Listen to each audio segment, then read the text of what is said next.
Ce spectacle est vraisemblable à un film produit dans les rues d'Hollywood, aux États-Unis d'Amérique, que non.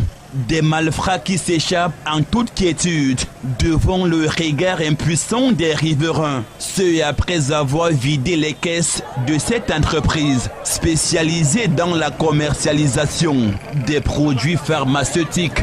La scène s'est déroulée aux environs de 13 h ce jeudi 3 octobre 2019 à Deido, au lieu dit ancien Izès, dans le premier arrondissement de la ville de Douala.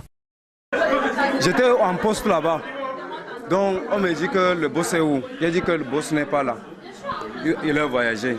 C'est ça qu'on m'a dit que je sors, on m'a arrêté. Donc je suis sorti, on me pousse. On m'a poussé une fois, deux fois, j'ai dit non, je ne veux plus. Et après, le deuxième qui me dit que je ne bouge pas, il a enlevé ses habits, il a enlevé l'arme. Donc après moi, c'est celui-ci directement. Traumatisés par ce film, dont ils viennent de subir les atrocités des acteurs, des employés de la société pharmaceutique du Cameroun, qui reviennent de très loin, tentent de raconter la scène produite cet après-midi. Comment expliquer cette situation, c'est vraiment m'a beaucoup bouleversé. Là, c'est un truc comme des clients. Subitement, il me tire, couche-toi.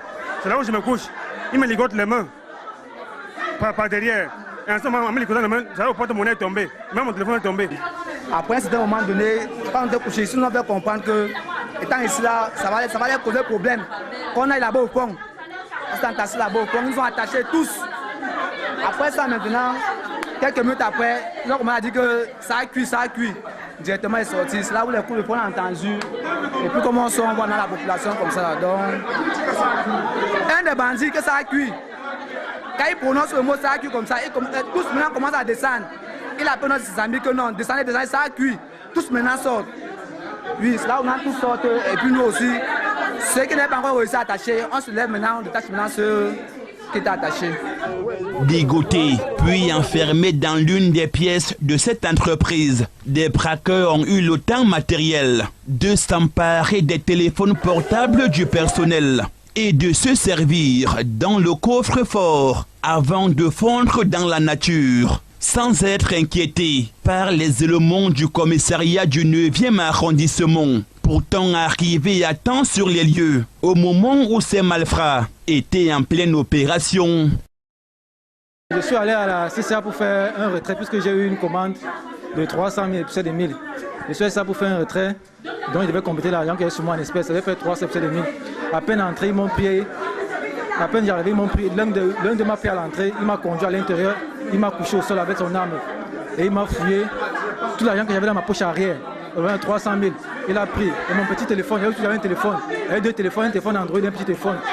Ils ont pris le téléphone, ils ont laissé le téléphone Android. Donc quelques secondes après, on a entendu des coups de feu et après, ils sont mis à partir, ils sont partis.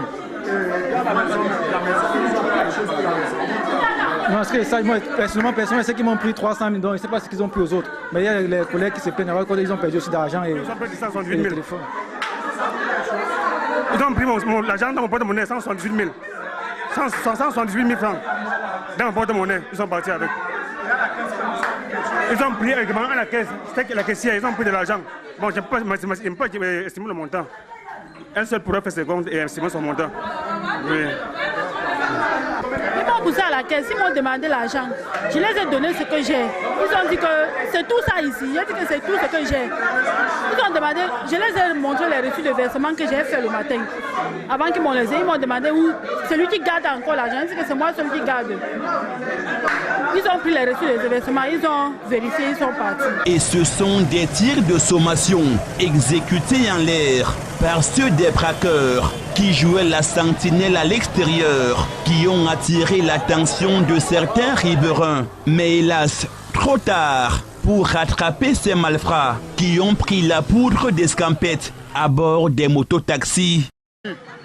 Mon collègue étant placé en face, il a vu comment on a poussé mon premier collègue et j'étais à terre. Directement, il a interpellé la police de 9e. Directement, la police de 9e, avant d'arriver, moi aussi, je venais. Dès que j'ai donné ma tête ici, là, Le premier bandit, le premier agresseur était placé ici, il avait scotché le gardien.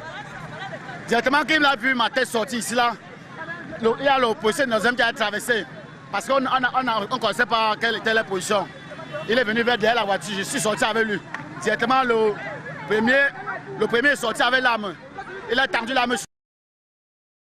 On s'est échappé. Directement, ils ont tiré au deuxième coup. La population, ils sont partis. Non, on n'a pas pu les attraper. Ils ont pris fuite avec 3 motos ici tout à l'heure là. Ouais, 3 motos. Ils ont pris le 9e est derrière qu'eux avec les motos. Et au moment où nous allons sous presse, en fin de soirée de ce jeudi, la peur était toujours perceptible sur le visage du personnel de la Société pharmaceutique du Cameroun. Et le chef d'agence était en pleine audition face aux éléments du commissariat du 9e arrondissement.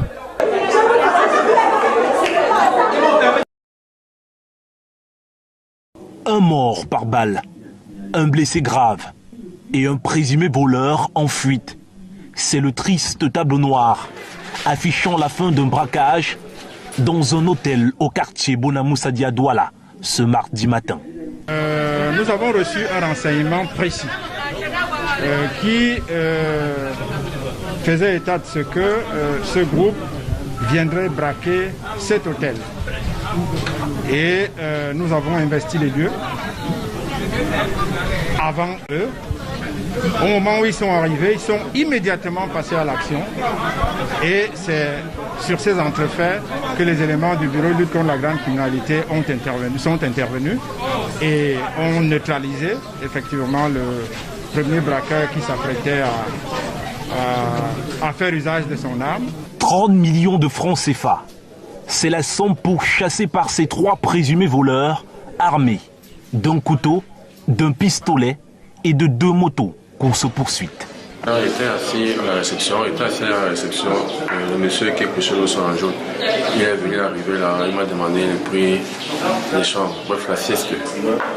Il a dit que c'est 5012, il a demandé il n'y a pas une 4000, il a dit non, que c'est 5012.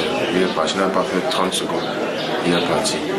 Maintenant, 1 minute après, les gars arrivent maintenant à 3, y compris lui toujours. Il arrive à 3. En arrivant à 3, il me soulève légèrement les t-shirts, il me montre l'arme. L'autre qui est habillé en noir métier par le col de mon habit m'amène au bar là. Il me demande de me coucher, de m'allonger là au sol. Oui, je m'allonge là sans discuter, je tempérie.